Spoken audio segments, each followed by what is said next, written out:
오늘 저는 사도행전 8번째 강의입니다. 고난도 축복이다. 시작. 고난도 축복이다 라는 제목으로 은혜를 나누겠습니다.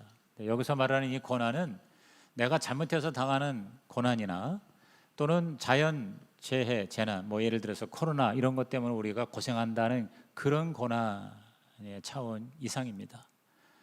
예수를 믿는 것 때문에 당하는 고난을 말합니다. 예수를 믿고 또 예수님을 위해서 복음을 전하다가 당하는 고난, 그 고난의 공식적인 초대교회 시작, 핍박과 환난이 오늘 사도행전 4장입니다. 사도행전 1장에서 예수가 승천하시고 사도행전 2장에서 성령이 강림하셔서 처음 교회가 세워지고, 지난주에 사도행전 3장에는 놀라운 기적, 예수님이 행하신 기적을 그대로 제자들이 모태에 앉은 뱅이를 그 자리에서 벌떡 일어나게 하신 이 치유의 기적, 그거를 보고 다 기뻐하고 즐거워할 줄 알았는데 그 당시에 종교 당국자들이 이걸 시기하고 자기의 기득권에 대해서 어떤 위협 세력으로 간주하여 온통 예수로 말미암아 소동이 난 그 첫 교회를 핍박하기 시작합니다.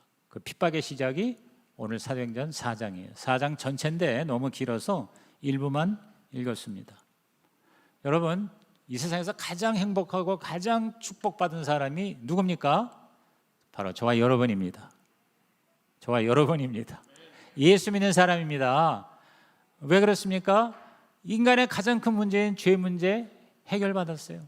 죄사함 받고 용서받고 또 죄와 저주와 죄책과 사망에서 자유함을 누리고, 창조의 하나님을 아버지라고 부르며 하늘과 땅의 모든 권세 가지신 예수님을 우리의 주님으로 그렇게 모시면서 사는 것, 죽어도 죽음이 절망이 아니라 진짜 영생을 살게 되는 이 기가 막힌 선물을 받은 저와 여러분이 얼마나 복받은 사람입니까? 여러분, 정말 이것이 그냥 교리적인 저와 여러분의 지식 수준이 아니라 정말 이것이 감사가 되고 행복이 되고 성공이 되고 축복이 되기를 주의 이름으로 축원합니다. 그래서 기쁘다 구주 오셨나가 가능한 거죠. 그런데 이러한 행복과 이러한 축복과 함께요, 예수 제대로 믿으려면요 반드시 고난과 시련이 있을 수가 있어요. 왜? 이 세상이 사탄이 지배하기 때문에 그렇습니다.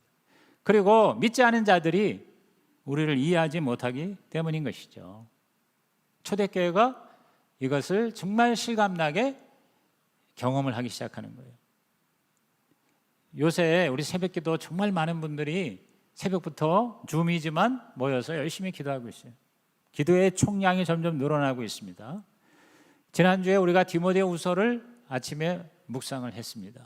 근데 거기서 바울이 이 자기의 영적 아들인 디모데에게 뭐라고 유언을 얘기하는 거 아니? 너는 복음과 함께 고난을 받으라 그랬어요. 따라합시다. 복음과 함께 고난을 받으라 그랬어요. 참 듣기가 부담스러운 얘기죠. 복된 소식, 축복만 받았으면 좋겠는데 고난도 받으라 그랬어요.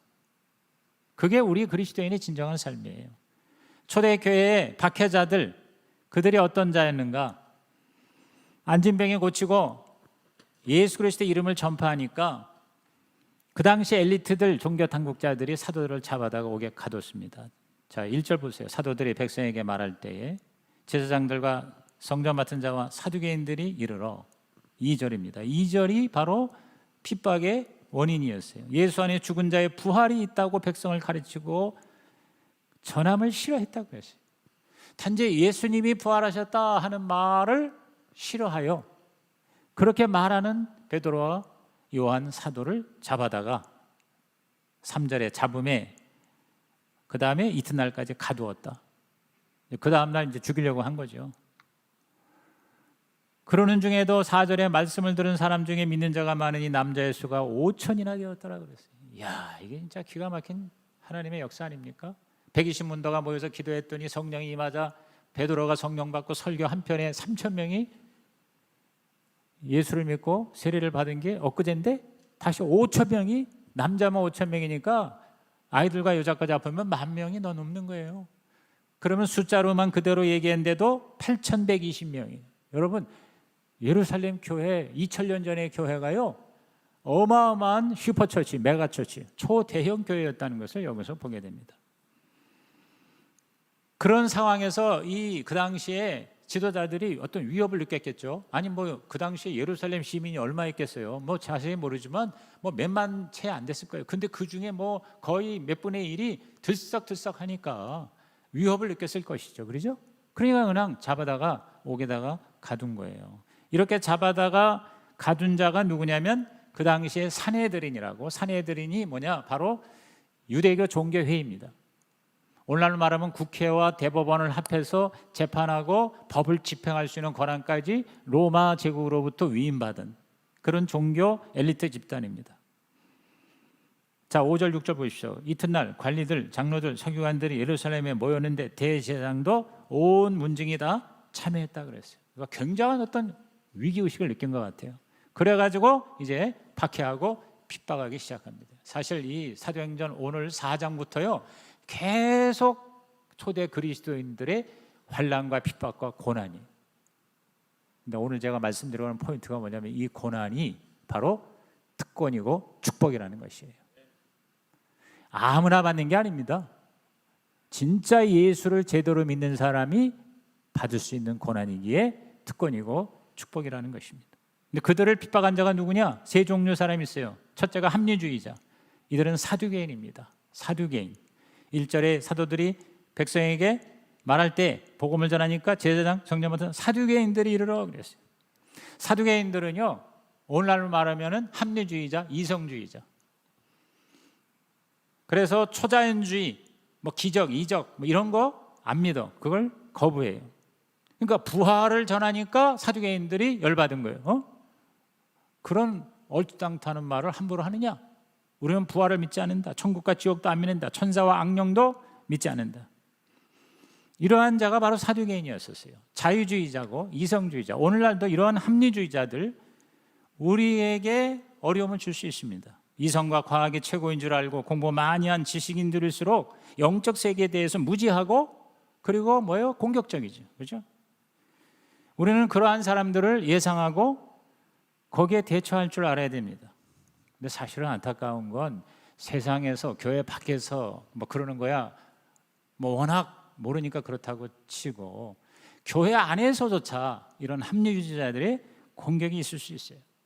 공부 많이 하고 신학적으로 아주 대단한 위치에 있는 사람일수록 이렇게 판단하고 자기들의 어떠한 그 지식에 어긋나면 무조건 뭐요? 배격을 하는 경우가 많습니다. 흔히 말하는 이단 이렇게 함부로 감별하고 그 다음에 그렇게 이단으로 정죄하는 경우 역사적으로나 오늘 우리 한국교회나 왕왕 있었습니다.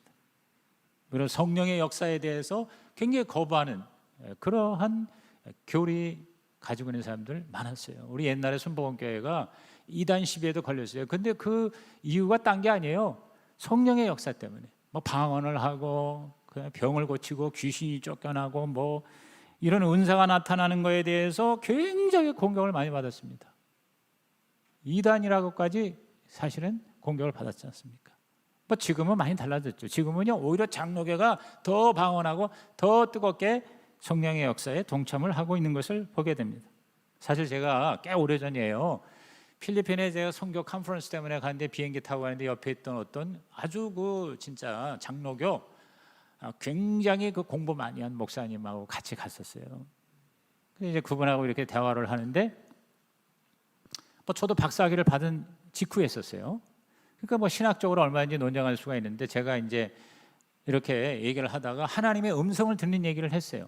오늘 아침에 제가 말씀을 묵상하니까 하나님께서 말씀하시다고 했더니 나보고 눈을 크게 뜨고 당신 이단 아니냐 이거야 나한테.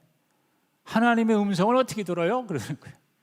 아니 성경에 기록된 성경 말씀이 있는데 옛날에나 그랬지 지금은 그런 게 없다. 그런 거 얘기하면 이단이다. 이러면서 하나님의 음성을 듣는다는 건 불가능하다는 식으로 그렇게 이제 공격을 해가지고 제가 아주 그렇다고 싸울 수도 없고 굉장히 공격을 당하고 공경에 처한 적이 있었어요. 뭐 예를 들어서 이제 그런 게 고난일 수 있어요. 여러분 하나님이 오늘도 말씀하시는 거 믿으십니까? 하나님 말씀하세요. 꼭 뭐 귀에다 대고 누구야 이렇게 얘기를 안 하시더라도 우리 마음에 어떤 영적인 감동과 느낌과 세미한 음성으로 하나님 말씀 들으니까 자꾸 그 말씀이 내 안에 살아 역사하고, 그래서 하나님이 나에게 오늘 말씀하시다 이렇게 얘기할 수 있는 거잖아요. 그죠? 근데 그런 거를 뭐냐면 거부하는 거예요. 이게 바로 사두개인, 이게 바로 합리주의자예요. 네, 여러분, 정말 예수를 진짜 믿는다면요, 우리는 초자연적인 세계를 안 믿을 수가 없잖아요. 그렇지 않습니까? 예수님 자신이 초자연적인 존재이시죠. 아니, 영원 전부터 계신 하나님이 인간이 되신 것부터가 이게 인간의 이성으로 이해할 수 없는 사건이죠. 동정녀 탄생, 어떻게 여러분 인간의 이성으로 가능합니까? 예수께서 죽으셨는데 부활하셨다? 승천하셨는데 다시 오신다? 아니면 그런 큰 사건 말고 예수님이 이 땅에 계셨을 때에 얼마나 많은 기적을 일으키셨어요. 그죠? 병자를 고치시고 눈이 뜨게 하시고 귀가 들리게 하시고, 그리고 바다의 풍랑을 잔잔케 하시고 오병이의 이런 것이 인간의 이성으로, 인간의 합리주의로 이해할 수 없는 겁니다. 그러나 그게 하나님 나라에서는 정상이에요. 동의하시면 아멘 하시기 바랍니다. 그러니까 우리가 이러한 사두개 같은 합리주의자로부터 공격을 받을 수가 있어요. 여러분, 예수님께서 제자들에게 마지막 유언해 주신 말씀이 마태, 마가, 누가, 요한 다 있어요. 근데 마가복음 16장 17절 18절에 이렇게 말씀하셨습니다. 우리 다 같이 읽습니다. 시작. 믿는 자에게는 이런 표적이 따르리니 곧 그들이 내 이름으로 귀신을 쫓아내며 새 방언을 말하며 뱀을 집어올리며 무슨 독을 마실지라도 해를 받지 아니하며 병든 사람에게 손을 얹은즉 나으리라 하시더라. 자, 믿는 자들에게는 표적이 따른다. 이 표적이 다 뭐냐면 이성주의자, 합리주의자에는 이해가 안 되는 것들이에요. 귀신 쫓아내고 방언을 말하고 뱀을 집어도 독을 마실지라도 no problem, 병든 사람에게 손을 얹으니까 즉각 낫다. 여러분, 인간의 이성과 인간의 합리성 가지고 이해가 됩니까? 근데 예수님이 이런 말씀하셨어요. 그렇기 때문에 우리는 예수님을 따라가다 보면 사람들로부터 비난과 공격과 조롱과 핍박을 받을 수밖에 없다는 것이죠. 두 번째가 전통주의자들. 전통주의자들은 바리새인입니다. 바리새인. 자, 5절에 관리들, 장로들, 서기관들. 여기에 장로들이 그 당시에 바리새파들이었어요. 바리새파라는 게 뭐냐면 분리주의란 뜻이에요. 철저하게 율법을 지킴으로 우리는 세상 사람, 또 보통 사람하고 다르다. 율법을 철저하게 지키면 하나님이 역사하실 것이다. 여러분, 그 믿음은 좋은 겁니다. 그런데 율법주의가 되면 안 되는 거예요. 율법을 우리가 존중히 여기지만 율법주의자가 되면 안 된다는 것이죠. 권위가 굉장히 필요하지만 권위주의자가 되는 것은 안 좋다는 것이죠. 근데 이 바리새인들은 자기들이 그 율법을 연구하고 연구해서 거기서 또 밑에다가 자세한 조항을 만들어서 그거를 하나의 전통, 하나의 유전, 영어로 트래디션으로 삼아서 그거에 어긋나면 무조건 정죄하는 거예요. 그래서 여러분, 예수님을 가장 공격한 사람이 바리새인들이에요. 이 바리새인이 진짜 중요한 거는 놓치고 그런 어떤 형식주의, 어떤 전통, 어떤 율법주의에 매달리는 것을 예수님은 신랄하게 비판하셨어요. 그게 마태 15장 3절 6절에 요약이 됩니다. 다 같이 읽습니다. 시작. 대답하여 이르시되 너희는 어찌하여 너희의 전통으로 하나님의 계명을 범하느냐? 그 부모를 공경할 것이 없다 하여 너희의 전통으로 하나님의 말씀을 폐하는도다. 자, 예수가 하신 말씀이 너희의 전통으로, 너희의 그 유전으로 하나님의 계명, 하나님의 말씀을 오히려 폐하고 범하고 그리고 손상을 입히는구나, 이렇게 얘기를 했어요. 여러분, 이런 경우 너무 많습니다. 오늘날 우리가 역사적으로 볼 때 전통 때문에 정말 순수한 신앙이 망가지고 그리스도인들이 고난을 받는 경우 얼마나 많았어요. 여러분, 중세가 보세요. 중세의 그 잘못된 전통 때문에 마녀 사냥이니 이런 것들이 다 잘못된 전통이에요. 오늘날도 그게 가능합니다. 이제 가장 대표적인 게 요새는 그런 걸로 그렇게 많이 얘기가 안 되는데, 얼마 전만 해도 지금도 그런 경우 많이 있어요. 제사의 문제 있잖아요. 그러니까 예수 믿고 이제 어느 집안에 자녀가 예수를 믿었는데 그 집안의 전통이 아주 강력하게 제사를 지내는 전통이 있어요. 근데 그거를 거부했단 말이에요. 왜? 제사가 조상을 숭배하는 것이 되기 때문에 거기에 절하거나 제사하는 거, 이거는 내가 예수님을 믿는 자로 난 이거 못한다 그럴 때 어떻게 해요? 핍박을 당하는 거죠. 그러죠. 엄청난 박해를 쫓겨나기도 했지 않습니까? 근데 사실은 그 제사 지내는 사람들이 그 전통에 매달리는 사람이 정성껏 맛있는 음식을 그렇게 차려서 제사를 드릴 때 조상의 혼이 와서 그 음식을 먹는다고 실제로 믿는 사람은 한 사람도 없어요. 그러면서도 거기 매달리는 거죠. 그죠? 근데 그거 안 지켰다고 쫓아냅니다. 핍박을 받는 거죠. 그건 뭐 믿지 않은 사람이니까 그럴 수 있다고 하지만 교회 내에서도 여러분 이 전통 때문에 사람을 힘들게 하는 경우 있을 수 있습니다. 예를 들어서 침례, 원래 처음에 이 세례는 침례였거든요. 성경에 그대로 나와 있잖아요. 물속에 푹 들어갔다가 죽었어요. 다시 나오는 거죠. 부활이죠. 근데 이제 침례를 전혀 받을 수 없는 환경, 예를 들어서 뭐 병자가 어떻게 물속에 들어갔다 나오겠어요? 또 아니면 전쟁 중에 뭐 어떻게 침례를 베풀겠어요? 그다음에 물이 없는 그런 곳에서 물속에 들어갔다 나올 수가 없으니까 약식으로 약식 침례를 했던 것이 세례입니다. 근데 그 세례가 계속 전통으로 2000년 동안 이어져 오니까 이게 진짜가 돼버린 거예요. 그래가지고 침례를 주장하면 이것도 문제다. 심지어 이단이다. 그래서 침례를 고수하는 교단이 대표적인 게 침례교회예요. 미국에는 침례교단이 제일 커요. 그러니까 우리나라에서 침례교가 한때 이단으로 정죄를 받았었어요. 침례한다고. 세례가 아니고 물속에 들어가서 나온다고. 사실 우리 순복음교회 하나님의 성에도 침례교와 같이 침례가 진짜 성경적인 세례다 이렇게 믿는 사람이에요. 그래서 침례를 하는 거거든요. 이런 것들이 다 뭐냐면 전통으로 인한 뭐 이거 외에도 여러 가지가 있겠죠. 세 번째가 뭐냐? 현실주의자들의 박해입니다. 이건 대제사장입니다. 현실주의자, 대제사장. 자, 6절에 대제사장 안나스, 가야바, 요한, 알렉산더 하고 문중이 다 지금 모여서 쉽게 말하면 이제 사도들을 지금 이제 재판하는 거예요. 당시 대제사장들은 모든 면에서 가장 권력이 강한 사람들. 종교, 경제, 사회, 정치적 권세까지 로마 제국의 그 위임을 받아가지고 실질적으로 그 유대 나라에는 대제사장이 가장 강력해요. 근데 사실 처음에는 예수님에게 이 대제사장이 그렇게 적대적이지 않았어요. 바리새파가 가장 예수님을 비난하고 공격하고 고발했죠. 그런데 어느 날 예수님이 성전에 가시더니 장사하는 사람들을 다 뒤집어 엎었어요. 내 집은 만민의 기도하는 집이지 비둘기 팔고 어쩌고 저쩌고 니들이 왜 장사하느냐 그러면서 다 두 번이나 크게 노끈을 채찍줄로 만들어서 다 쫓아냈거든요. 그때부터 대제사장이 예수를 미워하기 시작했어요. 왜냐하면 이권이 걸린 문제거든요.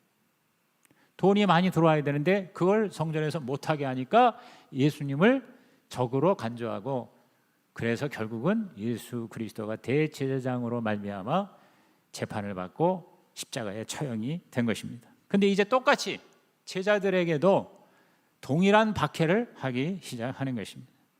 여러분 예수를 잘 믿으려면요 세상에 만족하고 타협하는 현실주의자들의 공격과 핍박을 받을 것을 각오해야 됩니다. 소위 성공한 사람들, 돈과 권력과 학문의 성취를 가진 자들이 기독교와 그리스도와 우리 교인들에 대하여 거부하고 대적하고 얼마든지 공격할 수 있어요. 왜? 자기들의 이익에 도움이 안 된다고 생각하는 거죠. 자, 이런 합리주의, 전통주의, 현실주의, 사두개, 바리새 그리고 대제사장들 이들이 왜 그리스도인을 핍박하고 박해하고 고난을 줄 것이냐? 두 가지 이유입니다. 첫째는 자기들하고 가치관이 다른 거예요. 자기들의 그 성공을 인정을 그리스도인들이 안 하니까. 그런 걸 아주 우습게 여기니까 우리 그리스도인들은 세상에 그 뭐 권력이나 뭐 돈이나 뭐 잘 나가는 거 그거가 절대 가치가 아니니까 거기에 대해서 반발하는 거죠. 그 다음에 더 큰 건 뭐냐면 자기들의 파워를 인정하지 않는 거예요. 그 위에 더 큰 파워이신 하나님을 목숨 걸고 지키니까 그게 비기 싫은 거예요. 그래서 우리를 공격하는 거예요. 교회를 공격하는. 그러나 교회는 그리스도에는 박해에 굴복하지 않고 이기는 자가 되었습니다. 박해를 이기는 사람들 두 가지 특징이 있다. 첫째가 뭐냐? 침묵하지 않는다. 침묵하지 않는다. 여러분 예수 믿으면서 고난과 핍박을 받지 않는 길이 있습니다. 그건 뭐냐? 침묵하는 거예요. 그냥 입 다물고 세상 사람들하고 편하지 않게 그냥 비슷하게 섞여서 살면 됩니다. 그렇죠? 뭐 예수 믿는다고 얘기할 것도 없고요. 뭐 전도 그런 거 안 하고 너는 너고 나는 나다 말이에요. 어? 서로 편하네요, 그죠? 그러면 비난받을 일이 없어요. 뭐 불교도 좋고 또 마호메트교도 좋고 뭐 잡신도 좋다. 누구든지 다 자기가 확신하는 그거 믿으면 다 괜찮다. 만약에 기독교가 이런 입장을 취하고 그리스도인들이 뭐 그렇게 살면요, 절대로 뭐요, 우리가 비난받고 박해받고 고난받을 일이 있어요, 없어요? 없습니다. 침묵하면 돼요. 그냥 가만히 있으면 돼요. 아무것도 안 하고. 그러나 침묵할 수가 없습니다. 침묵할 수가 없어요. 왜? 12절 때문에. 자, 오늘 4장 12절이 오늘 본문의 요절입니다. 다 같이 시작. 다른 이로서는 구원을 받을 수 없나니 천하 사람 중에 구원을 받을 만한 다른 이름을 우리에게 주신 일이 없음이라 하였더라. 다른 이로서는 구원을 받을 수 없다. 여러분, 인생에서 가장 중요한 건 바로 구원이죠. 구원. 아주 간단히, 아주 정말 유치할지 모르지만 아주 핵심만 얘기한다면, 왜 예수 믿어요? 지옥 가지 않기 위해서 믿는 거예요. 여러분, 저는 어떤 일이 있어도 지옥은 가지 말아야 돼. 영원한 형벌, 영원한 소에 이 지옥 가지 말아야 되는데, 그게 구원이고 그 외의 구원의 내용은 훨씬 더 풍성하죠. 그런데 이러한 구원받는 거는 천하 만민 중에 예수밖에는 다른 이름을 주신 일이 없다고 그랬어요. 이거를 우리가 정말 믿고 확신을 한다면 우리는 입 다물 수가 없다는 거죠. 침묵할 수가 없다는 거죠. 다시 본문으로 가서 이제 70명이나 모인 산헤드린 공회 앞에 지금 7절 보세요. 사도들 가운데 세우고 묻되 너희가 무슨 권세와 누구의 이름으로 이 일을 행했느냐. 이 일이라는 게 뭐예요? 바로 착한 일이에요. 좋은 일이에요. 병자 고쳐준 거고요. 그 다음에 예수님 부활했다 하는, 그래서 그 예수님 때문에 우리가 구원받는다. 얼마나 좋으냐. 그런데 그걸 가지고 지금 신문하고 그걸 가지고 재판을 하는 거죠. 그러면서 무슨 권세와 누구의 이름으로 이 일을 했냐. 여러분, 이렇게 그 당시에 우리가 지금 이렇게 그냥 들으니까 그런가 보다 그러는데, 그 당시로는요, 이게 엄청나게 겁나는 자리에 지금 공격을 받는 거예요. 베드로와 요한이 아무 힘이 없어요. 그 당시에 이 총출동해서 모든 권력이 대제장, 바리새인, 사두개인 다 출동해가지고 지금 완전히 죽이려고 작정하는 이 상황에서 놀랍게도 여러분, 베드로가 요한이 이렇게 대답을 합니다. 자, 8절부터 12절까지를 큰 소리로 시작. 이에 베드로가 성령이 충만하여 이르되 백성의 관리들과 장로들아, 만일 병자에게 행한 착한 일에 대하여 이 사람이 어떻게 구원을 받았느냐고 오늘 우리에게 질문한다면, 너희가 모든 이스라엘 백성들은 알라. 너희가 십자가에 못 박고 하나님이 죽은 자 가운데서 살리신 나사렛 예수 그리스도의 이름으로 이 사람이 건강하게 되어 너희 앞에 섰느니라. 이 예수는 너희 건축자들의 버린 돌로서 집 모퉁이의 머릿돌이 되었느니라. 다른 이로서는 구원을 받을 수 없나니 천하 사람 중에 구원을 받을 만한 다른 이름을 우리에게 주신 일이 없음이라 하였더라. 자, 9절에 병자에게 행한 착한 일에 대하여, 그렇잖아요. 착한 일밖에 한 게 없어요. 지금 병자 고쳐준 거잖아요, 그죠? 이 일에 대해서 어떻게 구원받았느냐고 질문한다면 도대체 무슨 권세, 무슨 이름으로 했냐? 이렇게 지금 계속 이제 공격을 하니까 베드로가요, 담대하게 당당하게 예수의 이름으로, 나사렛 예수의 이름으로 이 사람이 건강하게 되었고, 그리고 그 예수의 이름은 천하 만민의 모든 사람을 구원하는 유일한 이름이옵시다 라고 얘기를 한 거예요. 여러분, 이 세상의 모든 사람은 다 죽습니다. 죽는 거에 대해서는요, 뭐 합리주의자니 전통주의자니 현실주의자니 할 말이 없습니다. 다 죽습니다. 근데 사람은요, 안 죽을 것 같이 살아요. 내가 절대 안 죽을 것 같이. 그러나 여러분, 죽음이라는 건 내가 선택하는 게 아닙니다. 순식간에 옵니다. 바로 엊그제 우리 교회 원철 장로님이 만 67세에 순간적으로 세상을 떠나셨어요. 천국에 가셨어요. 어제 발인을 했습니다. 충격이죠. 네, 여러분, 조금 더 살고 조금 덜 살고지요, 죽음은요 필연적인 운명이에요, 우리한테. 근데 죽음보다도 더 충격이 뭐냐면요, 죽은 다음에 그냥 그걸로 끝나면 구태여 예수 믿을 필요 없습니다. 그렇지 않습니까? 죽은 다음에 다 연기처럼 사라지고 다 없어진다. 그럼 뭐하러 예수 믿고 여기 추운데 말이요, 코로나인데 교회까지 와서 예배드리고 헌금하고 11조하고 주를 위해서 뭐 목자와 목녀가 되고 복음을 전하고, 아니 이렇게 초대교회 교인들처럼 순교까지 하면서 왜들 그래요? 그럴 필요 없어요. 죽으면 다 끝이고 아무것도 없는데. 그런데 여러분, 죽은 다음에는 반드시 뭐냐면 심판이 있다는 거예요. 자, 히브리서 9장 27절에서 29절 말씀을 다 같이 시작. 한 번 죽는 것은 사람에게 정해진 것이요 그 후에는 심판이 있으리니 이와 같이 그리스도도 많은 사람의 죄를 담당하시려고 단번에 들이신 바 되셨고 구원에 이르게 하기 위하여 죄와 상관없이 자기를 바라는 자들에게 두 번째 나타나시리라. 저는 이 히브리서 9장 27, 28절이 진짜 기독교의 핵심인 것 같아요. 한 번 죽는 것은 사람에게 정해진 것이요 그 후에는 심판이 있다 그래서 이 심판을 다른 말로 세컨드 데스, 둘째 사망이라고 계시록엔 얘기합니다. 그렇습니다. 지금 코로나 때문에 왜 이렇게 코로나가 무서워요?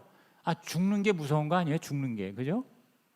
죽는 게 무서운데 그 죽는 것보다 더 심각한 게 뭐냐면 둘째 죽는 거예요. 둘째 사망이 있대요. 그게 바로 뭐냐? 영원히 지옥에서 하나님 없이 형벌을 받는 게 지옥이라는 걸, 그걸 믿거나 안 믿거나에 관계없이 그거는 뭐 존재하는 겁니다. 실존하는 겁니다. 죽음이 믿거나 안 믿거나. 근데 죽음을 안 믿을 수는 없죠. 다 그거는 받아들여요. 근데 두 번째 죽음에 대해서는 사람들이요 관심이 없어요. 그리고 믿지를 않아요.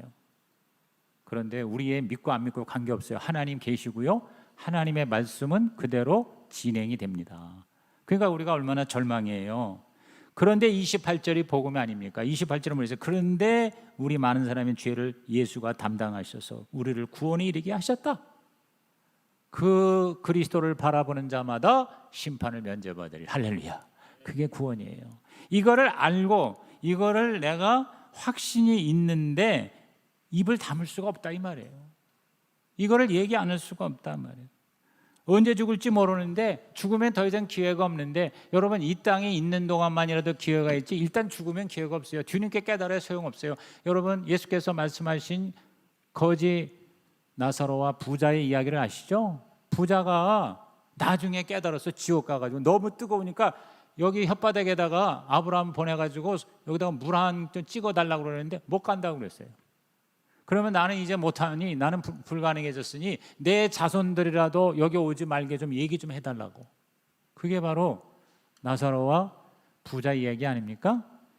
그러니까 우리는 어떤 일이 있어도 가지 말아야 되는데 죽기 전에 그거를 깨달아야 되는데 죽으면은 방법이 없다는 거예요. 그래서 우리는 침묵할 수가 없고 얘기할 수밖에 없다는 거죠. 사실 저와 여러분 모두가 다 전도가 부담이 되고 힘들죠. 특히 이제 성격적으로 저도 굉장히 내성적인 사람에 속하는데 싫어하는 사람이 일부러 접근하는 거 그거 제일 싫어요. 그런데도 우리는 어떻게 해요? 의무로라도 해야 될 수밖에 없어요. 우리가 편안하게 신앙생활 하고 싶어요. 저도요, 우리 성도들에게 그저 좋은 얘기만 해주고 격려해주고 자꾸 전도해라, 영혼 구원해라, 목장에 들어가라, 목자와 목녀가 되라, 이런 부담과 스트레스 안 주고 목회하고 싶어요. 사실은 그게 얼마나 편하겠어요.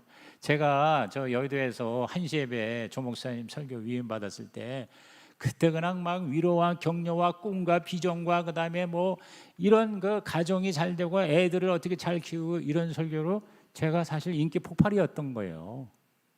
그런데 그렇게 우리가 예수 믿고 복 받고 내가 잘 살고 내가 진짜 편안하게 풍성하게 사는 것만이 우리가 예수 믿는 목적이 된다면 하나님의 뜻이 아니라는 거죠. 왜 우리가 더 살고 더 여기서 복 받고? 이유가 뭐냐? 바로 주님이 우리에게 구원을 위하여 부르신 것처럼 사명을 위하여 우리를 살리신 거예요. 더 살게 하시는 거예요. 그래서 한 영혼이라도 더 구원하라. 너희들이 아니면은 구원받을 수가 없다. 이렇게 얘기하시기에 그거를 하는 게 교회가 존재하는 목적이고 우리가 더 사는 목적인 것을 확실하게 깨달으니까 말하지 않을 수가 없다는 것이죠. 동의하십니까, 여러분? 그건 여러분이 진짜 예수 믿고 거듭났다면 본능적으로 그걸 알게 돼 있어요. 그걸 내가 잘 못할 뿐이지 이걸 해야 된다고 하는 걸 본능으로 알고 있어요. 그래서 그런 시스템 안에 들어가서 열심히 할 때 진짜 제대로 행복하고 제대로 정말 하나님의 나라의 삶을 살 수가 있는 것입니다. 그렇지 않으면 이상하게 뭔가 복 받고 은혜 받고 뭐 맨날 주일날 와서 설교 듣고 은혜는 받는데 근본적인 이 마음에 진짜 만족이 안 되는 거예요. 왜? 하나님이 나한테 본능으로 이 세상 살게 하는 목적이 있는데 목적을 내가 이루지 않으니까 내가 이게 안 되는 거예요. 뭔가 허전한 거예요.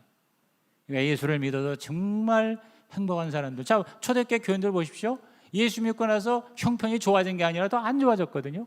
심지어 순교까지 했거든요. 그런데 오히려 인생의 의미와 보람과 행복은 아주 그냥 최상급이란 말이에요.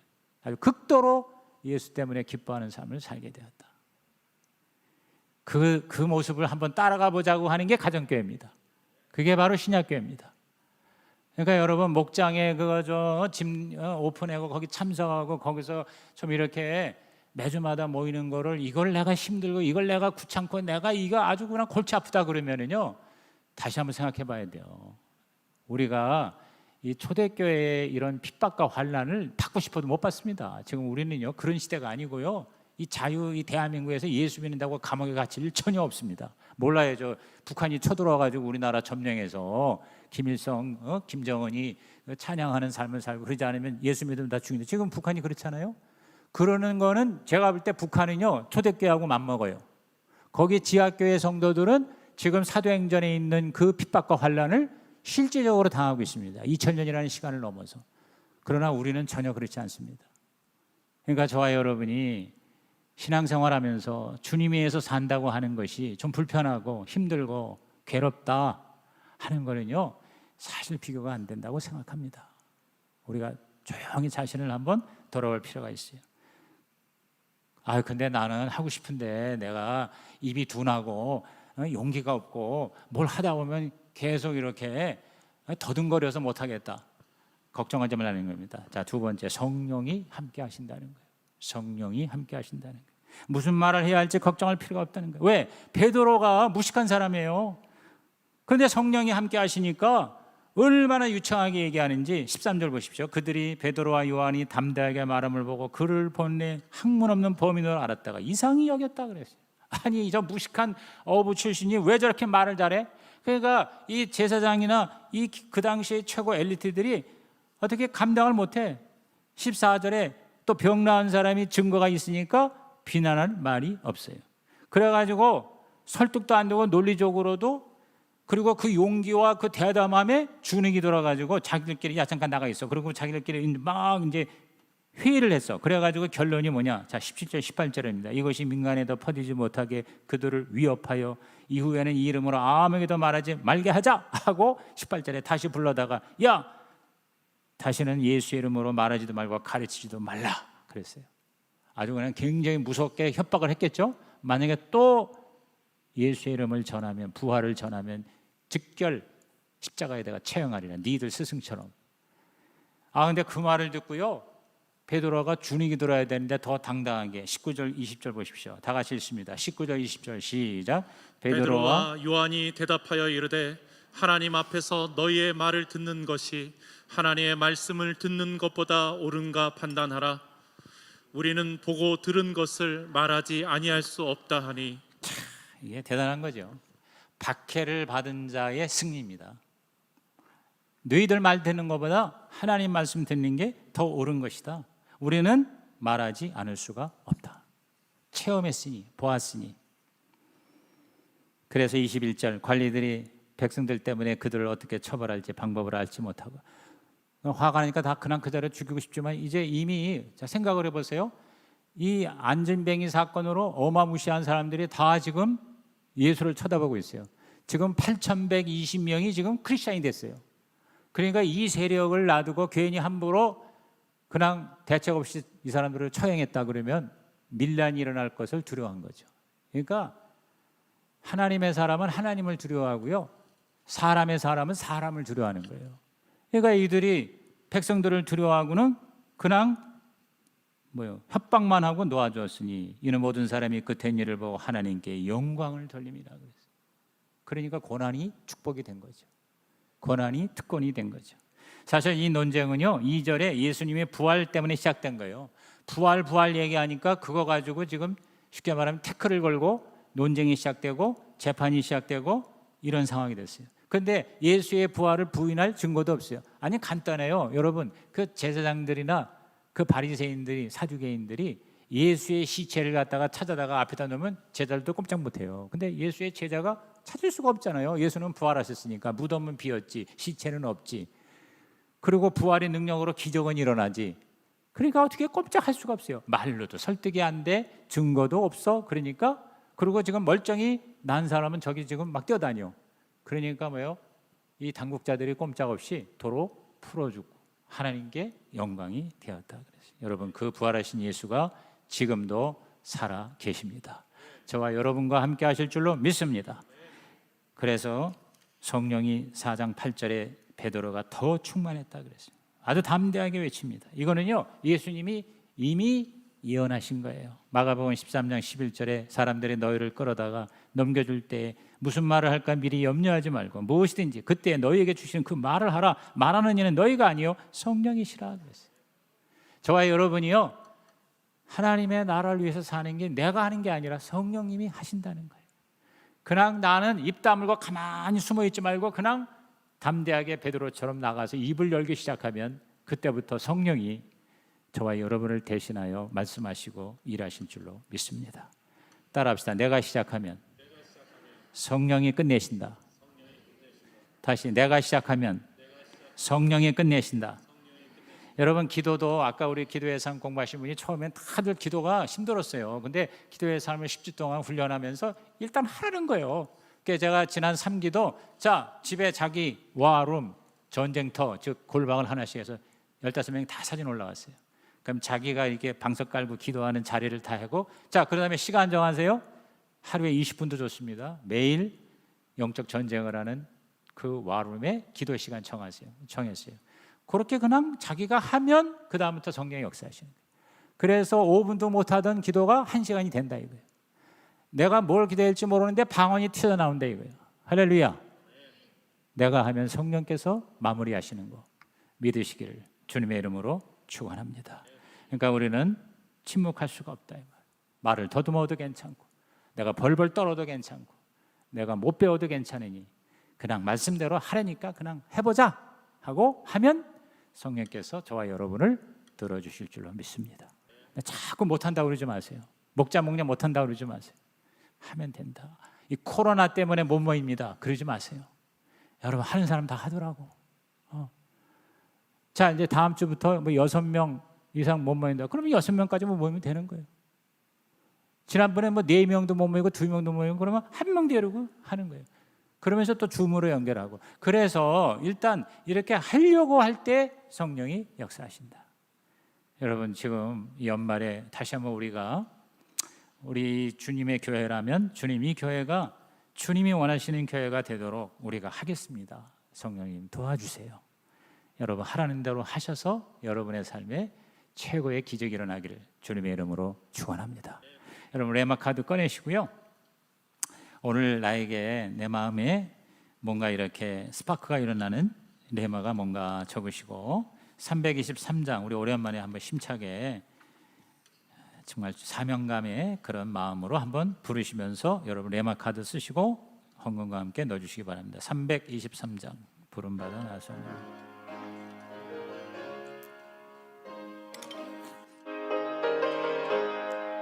부름받아 나서니 몸 어디든지 가오리다. 괴로우나 즐거우나 주만 따라 가오리니 어느 누가 막으리까 죽음인들 막으리까 어느 누가 막으리까 죽음인들 막으리까 악을 골짜 핀들에도 복음 들고 가오리다. 소돔 같은 거리에도 사랑 안고 찾아가서 종의 몸에 지닌 것도 아낌없이 드리리다. 종의 몸에 지닌 것도 아낌없이 드리리다. 존귀 영광 모든 권세 주님 홀로 받으소서. 멸시천대 십자가는 죄가 지고 가오리다. 이름 없이 빛도 없이 감사하며 섬기리다. 이름 없이 빛도 없이 감사하며 섬기리다. 우리 가슴에